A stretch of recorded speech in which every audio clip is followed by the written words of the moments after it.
Informasi selanjutnya, saudara, misteri kematian mahasiswi. Di Kota Medan, Sumatera Utara, seorang mahasiswi ditemukan tewas, namun pihak keluarga menemukan sejumlah kejanggalan atas kematian korban.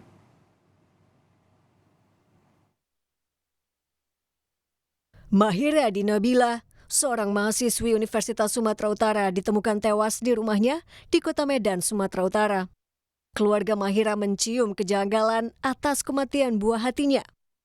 Pada 3 Mei lalu, jenazah korban ditemukan dalam kondisi yang tidak wajar oleh pamannya. Selain itu, rumah tempat kejadian perkara tergembok dari luar dan surat wasiat yang diduga dipalsukan. Pariono selaku ayah kandung korban meyakini putrinya tidak mungkin bunuh diri. Ya, kejanggalannya yang saya lihat ya seperti itu, muka tengkorak, badan utuh. Itu saya lihat di foto. Waktu saya sampai di sana, itu mayat udah dimasukkan ke kantong inapis.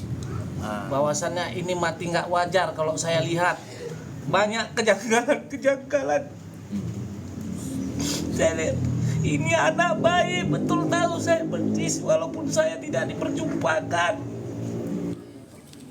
Sejak 2020, korban tinggal seorang diri di rumah ibu angkatnya yang telah meninggal dunia.